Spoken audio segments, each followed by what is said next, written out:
Hello, I'm Jason Black, creator of the documentary 7 a.m. People have asked why I did this documentary. Well, the answer is very simple. We live in a world that runs on money. That's all. But the problem that black people have is that we are the poorest people in the world. And there's a simple reason for that. Because we do not have our own businesses. Now, we've been fed a lie for the last 150 years since we were migrated off of the plantations. The lie that we have been fed is that money doesn't matter, not where we're concerned. Now, for everybody else, money matters, but for black people, there's something more important than money. That's what we've been told. We've been told that we need to focus on education. We need to focus on civil rights. We need to focus on integration or our lack of proper religion. That's what we have been told. But the simple truth is that if you don't own businesses, you're not a producer. In reality, you're not truly a consumer. You're also the one being consumed. You've been bamboozled. So let's talk about what happened to you. First off, you were fed the lie of integration. Integration is a lie because it is a national fraud that encourages us to say to ourselves that the problem with black people is that white people do not like us, and that if we could only get them to like us, we will no longer be poor and they will no longer try to brutalize or victimize us. And this is completely wrong. The issue should have never been integration. Why would it be integration in the first place?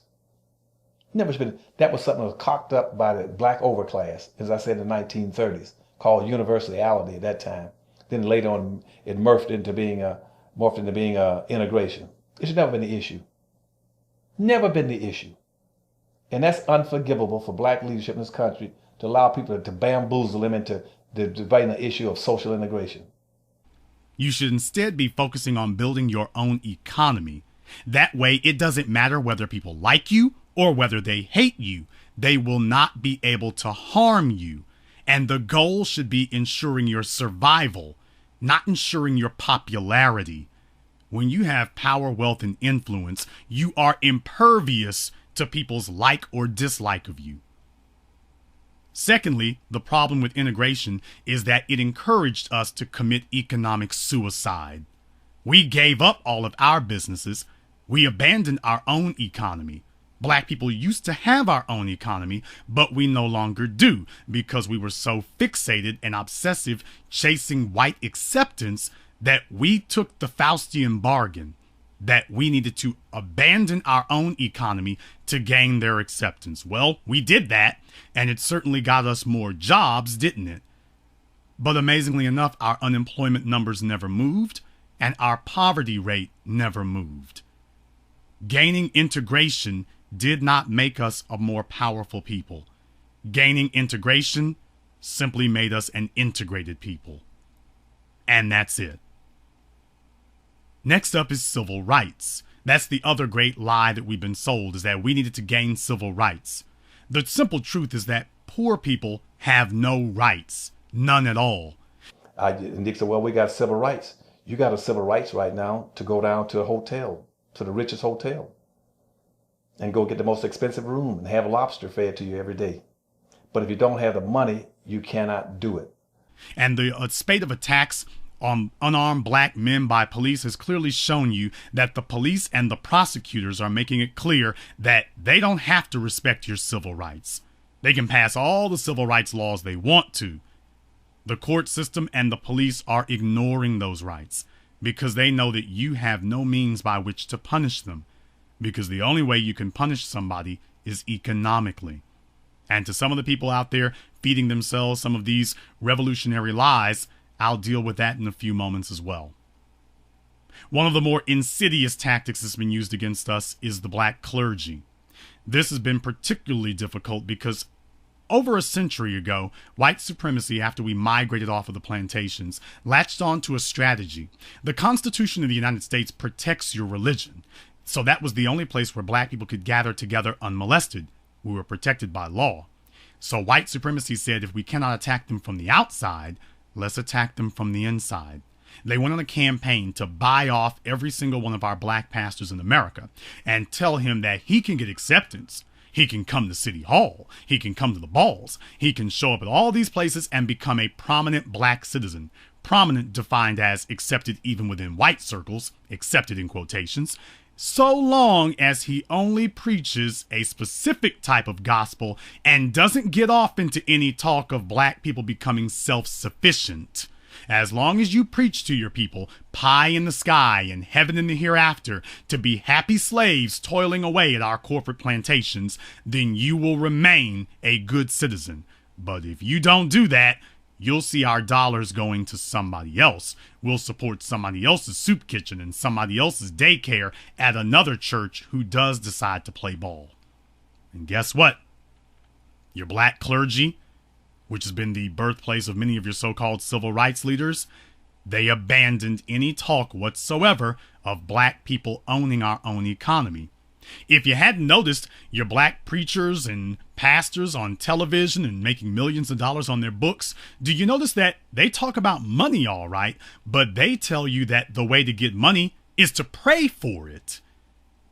They never tell you that you should pray to God to help you to build a business. They tell you pray to God that money will fall from the sky.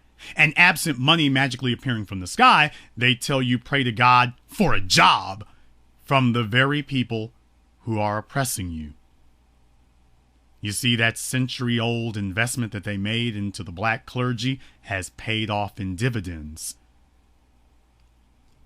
So why is it that black people have accepted this? There's two main reasons that are motivating it. Number one, black people are afraid. The simple truth of the matter is that white supremacy broke black people. It broke our will to fight. Like a boxer who realizes he can't beat his opponent, black people are no longer trying to win the game. Black people are no longer even trying to survive. They're just trying to exist at this point, and hoping that today will not be the day that Darren Wilson or Daniel Pantaleo shows up for them. So we teach our children to keep their heads down, to bow down, don't make any waves, and hopefully staying poor and impoverished will prevent you from being a target.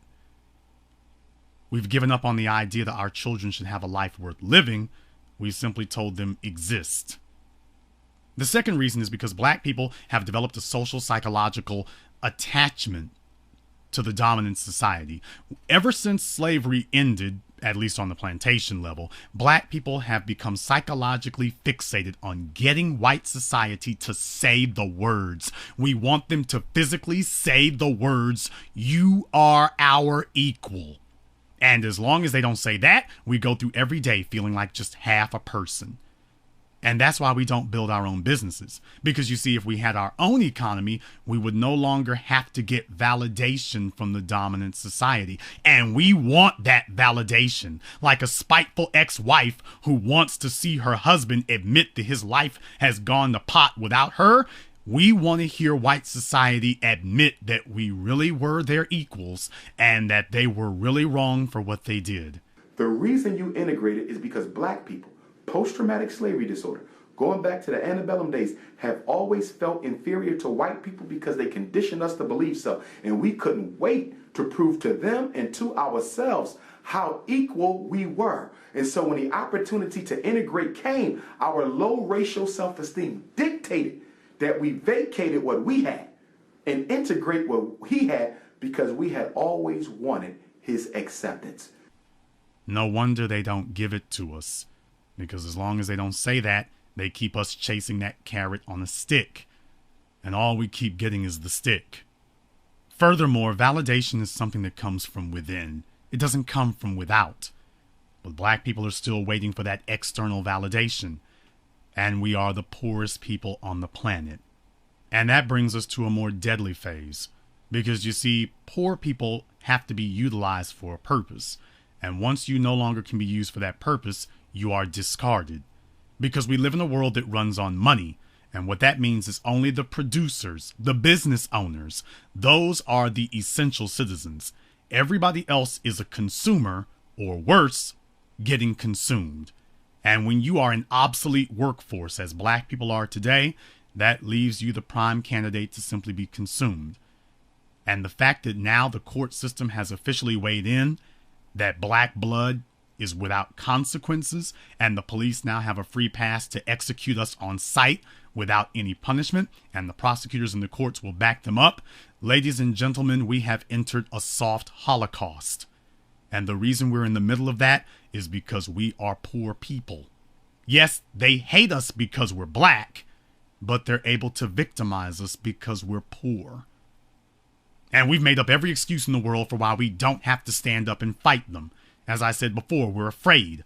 So we take a look at Asians and Arabs and say, well, those people have some type of unnatural unity with each other that allows them to stick together. But sticking together is not what has helped them. They came over here with one goal: to build an economy. Because even though white supremacists may not like them, they're unable to harm them because they didn't get their money from white supremacy. They make their own. Lastly, I want to address you. That's right, you, the person listening to me right now. Because of all the atrocities that have been committed, there's one that sticks out more than any other.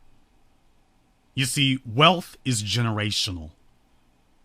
Wealth is defined as something that is passed down from one generation to another. Well, poverty is generational too. And black people have made a decision that we don't care if we pass poverty down to our children.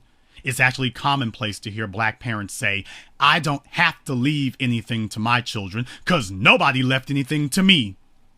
We've become so spiteful and hateful that we are now the chief tools of sabotage against our own children. We hate our own children to the point that we will deliberately sit and look them in the eyes and say, I'm passing down nothing to you. You will go out into this world and fend for yourself like an orphan just dropped off on these shores. I have money. I have a job. I'm going to spend that on clothes and cars. And you will have to live a hand-to-mouth existence and get by however you get by. Remember, the old heads, they want to ride all the way home on what they're getting. The old civil rights leaders, they ain't gonna bust a grape for you all. The rappers that got money, they ain't gonna do anything for you. Who's gonna stand up for you, do anything? Show me one in the country stand up for you. We have adopted a culture of betrayal and treason against our own children. And the single greatest crime that a people can commit is to pass on a lesser world to their children than the one that they inherited. Today, the dollar is worth 1/20th what it was 80 years ago. And that is the dollar that we are telling our children, you should go out into the world and start at a 1/20th disadvantage to all these other people who have been passing down wealth for a century. We tell our children, go out into the world and start with nothing. Make it on your own. And most of you listening right now, if you're black, most of you are poor. And that was what your parents did to you. They betrayed you. They gave you nothing and sent you out into the world. We are having children without a purpose, because if you're not passing anything down, then what are you getting children for, other than to reproduce? We need power, and power in this world is gained one way, through your dollars. There are some people out there who have this fantasy, and black people are very good for resorting to make-believe. They have this fantasy that we can shoot our way out of this, so they get on the internet and pose with guns. Here's the problem with that type of idiocy. How are you gonna go to war when you don't even make your own bullets? I'd like to call you now to come and see it. Opening January 17th and January 22nd in select cities around the country. I would like to invite you to come and see 7 a.m. Not so we can have a pity party. That's not what the documentary talks about, and that's not what it discusses. Not so we can sit up and talk about the problems, but so that we can finally address what is the solution. It is not your lack of proper religion. It's not your willingness to integrate. Brothers and sisters, it's about business. Come to our website, 7ammovie.com. That's 7ammovie.com. If you're black and broke, it's time to wake up.